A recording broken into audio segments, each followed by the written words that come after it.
All the characters are real and any similarity to fiction is purely random. Explicit words appear during the show and bass are near often shown. Beside bassist, no one should watch it. Actually, even they should not.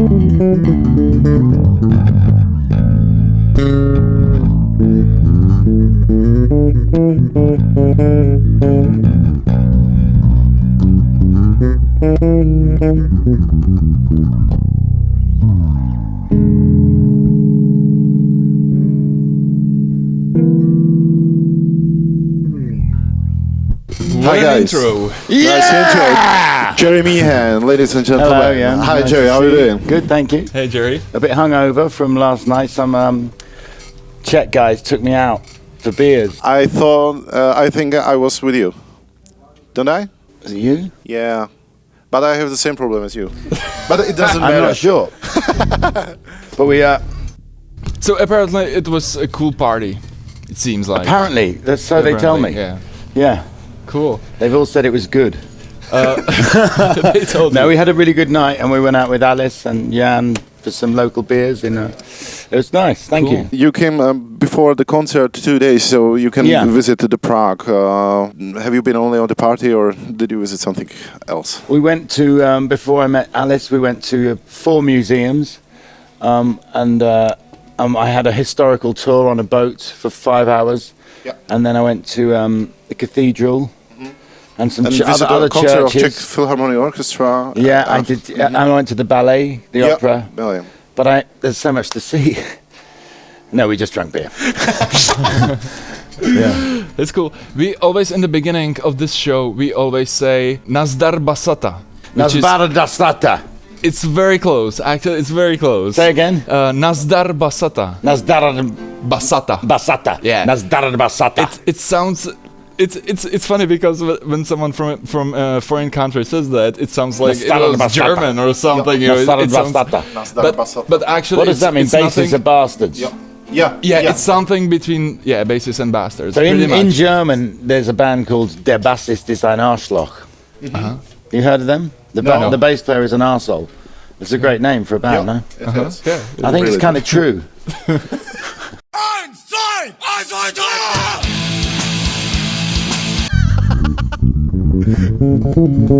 So we are here because you're having a show tomorrow. Yeah. You're playing with Robbie Williams and with the Robbie I Williams. don't know, at the airport stadium or something. Is that right? Yes, it's on Letňanech airport. We're playing at the airport. Great. Cool. Yeah. That's gonna be tomorrow. Right now, you are holding this bass that you met just a couple minutes ago for the first time. But the brand of the bass is very well known to you. Yeah. This is one of Alice's basses. I've never tried one of these because I've got one of them, and I've got one of them, and I've got a blue one as well. I've got a blue jazz kind of relic, copy, which is beautiful. But I love them all. I love Alice's basses. When you find the instrument, you are searching on internet, or someone told you it that has The story with Alice goes. I was introduced to his instruments through Keith Duffy and Paul Turner, who are friends of mine and bass players in England. And they said, you should check out this. Because it's a 5-string with slightly wider spacing. Yeah, this is apparently 1 millimeter different. But this is also nice. But so that really works. And this one is active, isn't it? Yep. So Yes, I've got a passive one, which I like. I like passive. And I've got a great precision one. Yeah, and they're just great basses. I've got a 62 precision, which I use mainly, but in the gig we have we have a spare of everything. So I have a Trussar, I have 3 of Alice's basses, I have a Rickenbacker, I have precision, but I mainly use the precision. And now on the tour you play only the Alice basses? No, my Fender Precision mainly, but I use Alice's basses. They're in on a tour like this. It's like they're in the rig. So a string breaks, he gives me one of Alice's basses, or if we play something that's detuned down a semitone, I play one of Alice's basses. But mainly I play my 62. And where is the differences between this instrument, or can you describe it, or it's only about your feeling? We know it because when you have a new instrument, you told all the band members, hey, I have a new instrument. Yes, okay. How you like the sound? And there's silence, there's just silence. Because there isn't any band members, they've all gone to lunch for pizza. And you're just talking to yourself, how do you like my new instrument? It's really good, isn't it? No, I mean, yeah, and it's a good way of describing it. It's like, oh, the new instrument. But you know that an instrument's good when you have a new instrument, you say, this is a new instrument, people go, hey, that sounds great, you know. And Alice's basses fit in well because they feel good and they're even and they're not complicated. Do you know what I mean? Yep. Basses isn't complicated, is it really? It shouldn't be. It shouldn't be, right? Yeah. It shouldn't be. And so you saw this brand for the first time when your friends came up to you Paul with this Turner brand? lent me a 5-string and then I didn't give it him back. And so I wouldn't give it him back.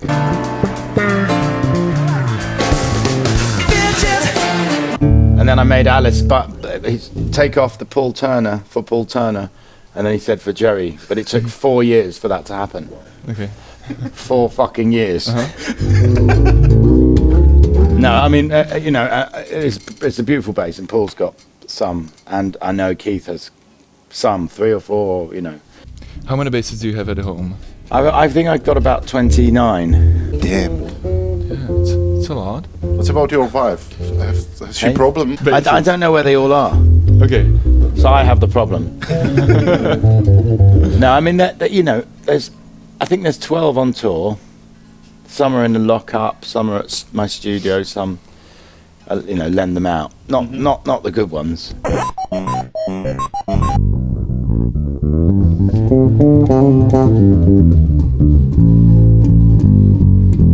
This is the first time I played one, and this is really nice. Seems like so now you will have 30 basses. Do you think I should make 30? Yeah.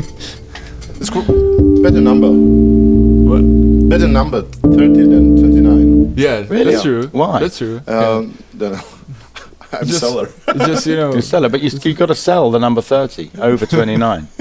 You've got 2 minutes to sell it to me. You can better divide it with number of 3. Okay.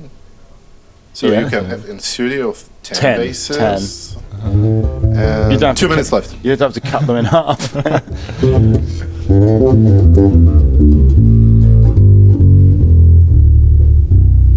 I love this. Have you tried it? Yep. Can you show us some of the bass lines that you'll play tomorrow with Robbieho Williamse? Something that song? Someone might like to learn. I don't know, some of your favorite bass lines?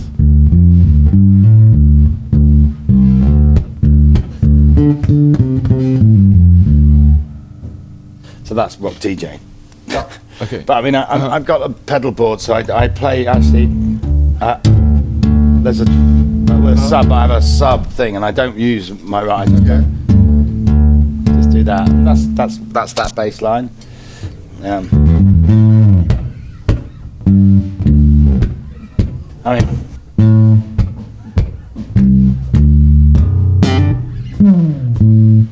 mean, they sound on their own. Those songs sound rubbish, don't they?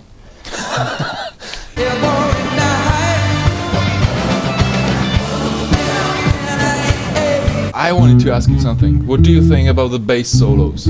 I hate them. Come on, give me 5. Thanks. I mean, to me, the bass is an accompanying instrument. I mean, I think it's masturbation, musical masturbation. Exactly. We actually, this is a really good metaphor for bass solos. We have one as well that we came up with. Yeah. Where's the toilet? You know. Bass solo. Where's the toilet? How'd you get out of here? Yeah, we were saying that bass solo is kind of similar to having sex with your sister, because it's technically it is possible, but you know, no one wants to do it because it's not right. I haven't got a sister, but I mean, it's like having sex with yourself. Or yeah, which I mean, well, in other words, that's the only sex I've ever had. but I still hate bass solos. Yeah, right. In other words, it's unnecessary. Yeah. Well, no, I mean they are. I mean, if you're Jaco Pastorius, then right. He's the lead guitarist he's the lead singer of the bass, isn't he? And that's great. That's fantastic. But then it's a supportive instrument, isn't it? Yep. Play one note, nice note. I don't like playing complicated stuff. And make a nice sound, Connect these.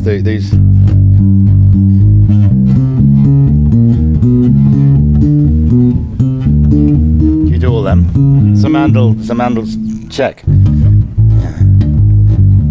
I'm a bit hungover. Yeah, there's lots of nice bass lines, but then, alone they're kind of just sorry, lonely bass lines. But at the same time, if you erase the bass from the song, it's massive, yeah, empty all of a sudden. Yeah. How does it happen that for a musician that one day you are standing next to Robbieho Williamse on the stage? How well, I produced a track with him before I played bass with him. Okay. So I did that. So you did some studio recording? No, I produced a record. Oh, you produced a record. Oh. And then, we did that. And then he asked me after the last bass player to join. So that was nice. Is it your biggest experience that you had, like live experience, or was there anything else that was? Yeah, it's fantastic. I take very seriously the fun, huge fun we have on stage, But yeah, it is the biggest thing, really. I've played with Stevie Wonder and a lot of other people, and in my studio, lots of nice things. But I've been with Robbie for 15 years, so it's been nice. And when you have concert, do you have to? Because I can imagine that the show is just huge. Do you have to check some other stuff or pay attention to catering? Yeah, you have to find out where catering is. Right. Okay. No, it's all done for us. We're lucky. We have great techs, and everything is done for us.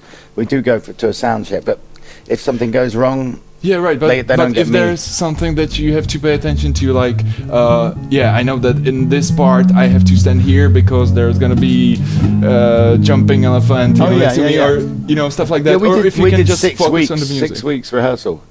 And then production rehearsals in Belgium, and there's and some places I have to go there, and some, there's stuff we'd have to do. Okay. And there's dancers and there's choreography, and Do you rearranging some tunes for the show, the tour, rearranging the rearranging. Tunes? Sometimes, but all that by the time you get to the show, all that's been done. Everything's been done because it's all synced to the videos and everything. So there's not much changing once the show is rolling, Right. So after the third or fourth show, it stays the same pretty much. And compared to the original songs or original bass lines that are in the songs, did you have space to make your own upgrades in the bass lines? A little bit, but I think they're pop records and they're quite specific bass lines, and I think you've got to keep to them really. Little things, but I don't play all over it. Guy, the MD who wrote a lot of the songs, wouldn't like that. And about double basses, you told me yesterday something wrong happened during the show, during the swing show. You have to learn on the double bass in a really short time. Yeah, 6 weeks. Yeah. Rob said, "You play double bass, don't you?" And I said, "Yeah." So I then phoned up my friend and I said, "Have you got a double bass I can borrow?" Yeah. So I got the bass, and then I found out my other friend. I said, "Can you teach me how to play the double bass?" And I practiced so much. I did carpal tunnel surgery in both hands. But hey, it was worth it. Where do you see the role of bass guitar in modern music? Do you think that the role of the bass guitar has changed over years, or do you think? Yeah, well, definitely because of programming and computers, synth bass, and it's got less, hasn't it? And music, the business has got less. So there's fewer sessions, there's fewer 5-piece bands playing the record. That's less, and there's a lot of producers play, Oh, again, we'll do it again, then we cut it, and that's it. Should we call the bass player? Nah, fuck that. We'll just get the drummer. Okay. So that, the budget's changed, isn't it? It's a dying art. Is it a dying art? Or think so? I don't think so, but it's getting smaller. Okay. The amount of jobs. That's why we are doing shows like this, to show people. To encourage people. To play, exactly. To play the bass. Show. Everyone should play the bass, because there's no jobs out there for anyone. So they should really, really put a lot of time into playing the bass. A lot of effort. No, the bass is great. And actually what's also nice is bass players are nice. I don't spend enough time, with bass players, and Paul and Keith Duffy and,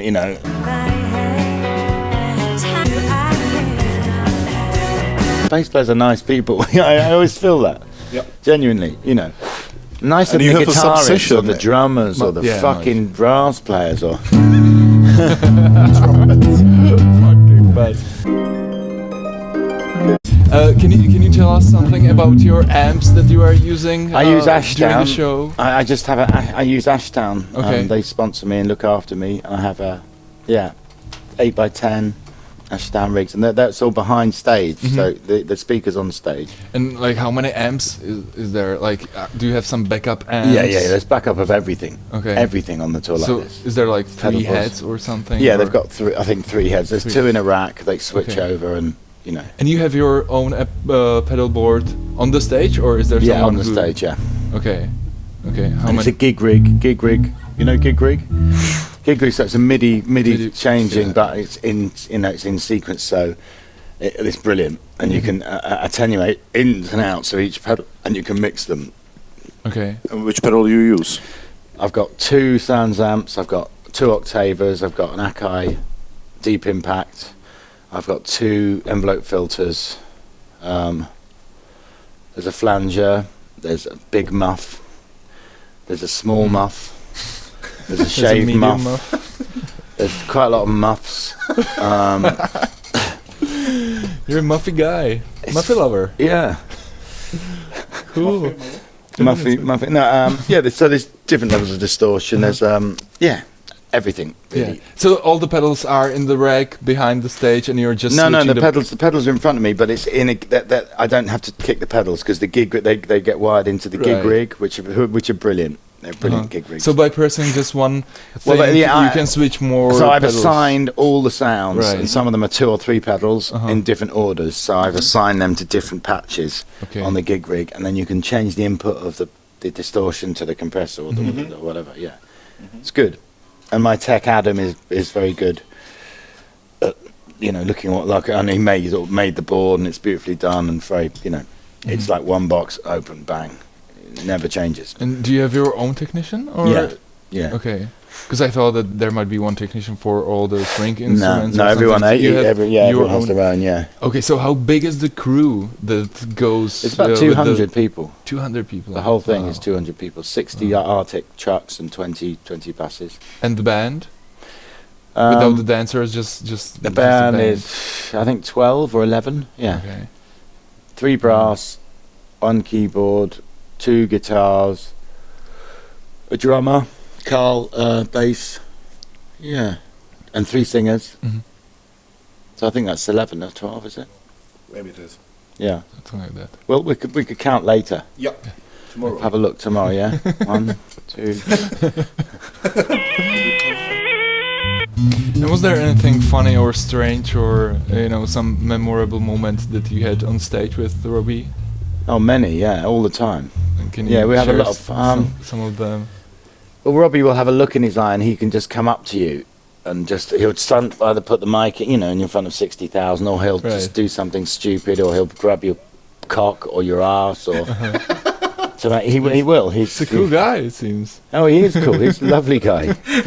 But what a lovely friend. Loads. And there's one. There's a picture of it actually. My Precision. He came up to me, and I had a pint on stage, a pint of lager, funnily enough. And I won't do it with your bass, Alice, but it's £8 my Fender. So he was coming across, so I put the bass in my mouth and put the pint on top of the bass. And I've got the teeth marks to prove it. And they got a picture of it. 6 seconds. I couldn't do it now. That's cool. He has a bass guitar with the bite marks, or how you call it, of his drummer in his bass, which really looks cool. And other members, band members, because we get drunk during the show, and I want to make my own relic, and this is one way how to do it. Yeah. I've got a bass like that which I chipped off and chipped off all the lacquer in sessions board. Yeah. What do you actually think about relic guitars and all these vintage guitars that, that there's always people who think that it's extremely cool to have this, vintage looking dirty guitar. And there are people that would say that I'm buying a new guitar, why should I buy, with marks and stuff? So what do you think about that? I think it's all about the sound, the feel and the sound of the bass. I mean, the new bass looks great, doesn't it? And an old bass looks great, but some people can't afford old basses that are good. So these, an affordable, great new bass, why not? I mean, I know some great players, great guitarists, like Chris Spedding, who's a very famous guitarist with, I said, oh, what's that? What's that? You'd expect him to have a 1958 fucking Strat, and he said, no, it's a Korean. It's a Korean copy Strat. But he's like, what? It's in the fingers. Right.